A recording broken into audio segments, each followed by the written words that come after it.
Art is more accessible than it's ever been. At the click of a button, I have access to it all.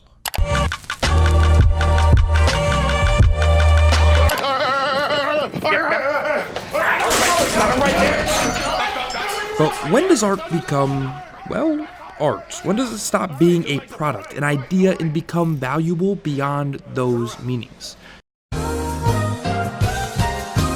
It's very easy in the age of the internet to overanalyze everything. With access to all of it and the ability to consume it at will, it's hard not to deconstruct the things that we watch and engage with, to try to apply meaning even when there may not be any. Sometimes you get art that says nothing, and sometimes maybe you're not even looking at art at all. But in the most unironically Seinfeldian way, maybe saying nothing is what makes the Eric Andre Show so important. A show I'm sure many people would call mindless. And maybe it's popular because people need it. I set out to make the worst talk show of all time. That's what I wanted to do. And you succeeded. And I succeeded. Eric Andre was working as a temp in New York and doing stand-up comedy in the evening, and eventually, at around 22 years old, he came up with an idea. The idea was, as he put it, to create the worst talk show of all time. This wasn't necessarily a novel idea. Anti-talk shows had existed for years. Martin Short created Jiminy Glick for Primetime Glick, a show where a terrible and fictional talk show host conducted actual interviews for comedic effect. This would end up being a big inspiration for Eric, alongside The Tom Green Show, which was public shock comedy. And those two shows would serve as the basis for what Eric Andre would eventually bring to Adult Swim. And what that was...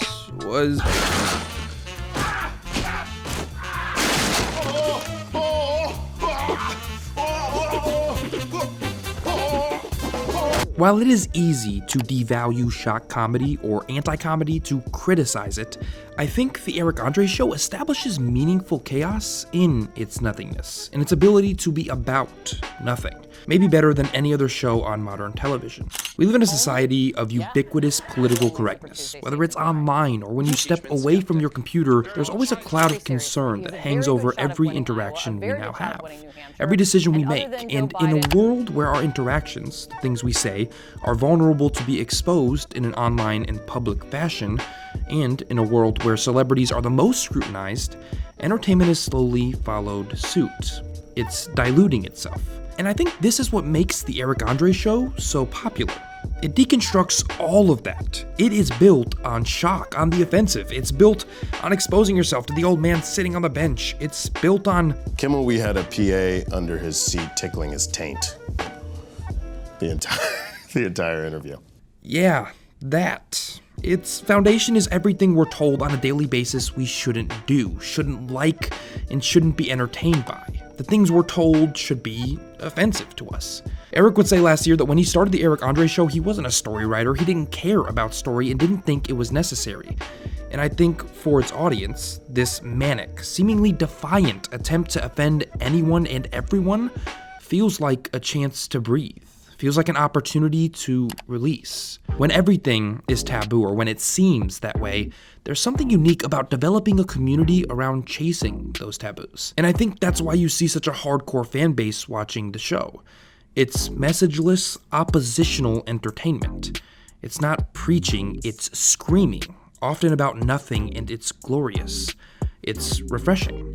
And I think that nothingness is its vehicle, but then there's the guests. Hey, when you take a whiz, do you get a sense of Khalifa?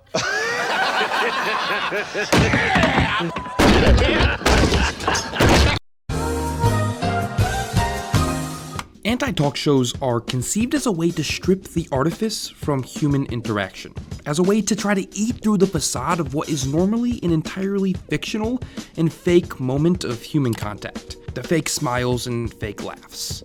The Eric Andre Show, maybe accidentally, manages to expose that facade through sheer shock. The interviews actually last about 45 minutes when they're filmed, and then they're cut down to less than 3. So while there may be 40 minutes of seeming comfort and expectation, we only see when that falls apart. which is the point. We kind of purposely book guests that we assume have never seen the show. This means a lot of the show consists of people who genuinely don't know what's coming. What we get are the 3 minutes of genuine reaction. The humanity in talk shows that we miss on, say, Jimmy Fallon. The way we interact with strangers in general is through a veneer of niceties. We don't actually know who we're talking to. And Eric Andre, the character, doesn't care. He said that he wanted to create a host who brought apathy to talk shows, a disinterest in his guests. And through his disinterest, he forces his guests to expose themselves, whether through shock or fear or confusion. And while the jokes may be purposeless, he doesn't seem concerned with trying to make a statement, say, about capitalism or current politics. The results of these jokes are surprisingly real.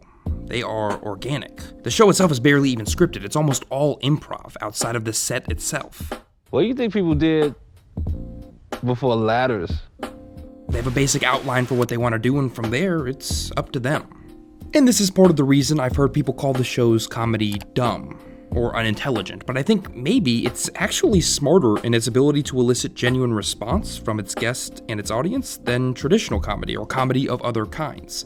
And as a result, I think it also exposes the reality of how celebrities and even people normally communicate when we're being watched. It's fake, until suddenly through emotion, through reaction, every once in a while it isn't. And in that moment where we see realness, that's comedy. A normal talk show wants to make you comfortable. Normalcy allows you to feel comfortable. We give you a chance to think before you speak or emote. They show you the list of questions they're going to ask, but by removing the proverbial talk show chair, well, actually, sometimes literally, Eric also removes your mask. And that comedy comes through the humanity that results. Yes, it is dumb at times, and yes, it is about nothing, but as its guests know, that nothing kind of changes things. It's his art. And still, I think this wouldn't work if Eric wasn't a victim of it himself. It wouldn't work if he was immune to the lawlessness. I don't like this bit, man. I hate this bit. I hate it. I'm done with the bit. That's a clip of Eric breaking character. You can find clips like these all over the internet. Need a new desk. The smile that the Jimmy Fallons and Kimmels put on for every guest makes it hard to believe in anything anyone is saying. It sometimes feels inhuman, like the Joker putting on his smile. But if Eric never showed an ounce of humanity at all, the show would play out like a mean-spirited parody of those talk shows. It would seem its message was, hey, talk shows suck. It would lose its nothingness. But there is humanity in Eric. Take the Tyler, the Creator episode, someone Eric is friends with, where Tyler's anarchy begins to compete with Eric and Hannibal's. A race to the most confusing ends, an episode where Eric is the one being undressed at times. It's just 3 people in a room, and Eric knows that at a basic, raw, human level, we don't want to see them debate. We don't care if Clueless's Stacey Dash likes the new state senator. We don't need these people to sell us something, a product, an idea, or themselves. Maybe you don't always need to make a point. Maybe not everything you say, every conversation doesn't need to be a debate. Maybe every conversation doesn't need to be revelatory or change your opinion on something. And this is something I think modern internet-connected society often forgets. What is the point of that, Eric? What is the point of anything? What is the point? What's it all about? What is it all about? What does it mean? What does it mean? Yeah, exactly. I don't know the answers, and that's this planet that we're spinning on. What is it?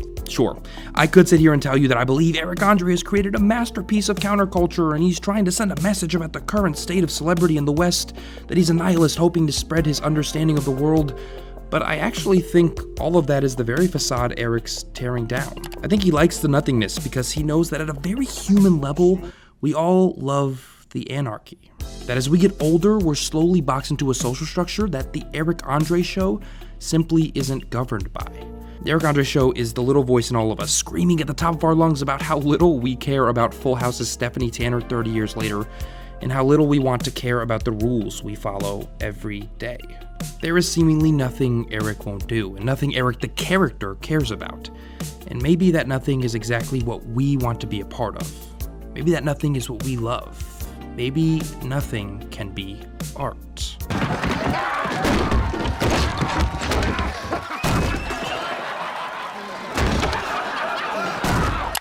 That is a wrap on today's episode of Nerdstalgic. If you enjoyed it, make sure you press that like button down below. Also, if you haven't yet done so, press subscribe. That way you don't miss any episodes of Nerdstalgic. Also, the little bell next to the subscribe button, it's actually really important. It's one of the only ways you get notified when I upload something. So press that little bell next to the subscribe button as well. And as always, on your screen right now, at the end of every video are 2 more episodes of Nerdstalgic. You can click on either of those to see what else I've done recently. And until next time, guys, I'm out.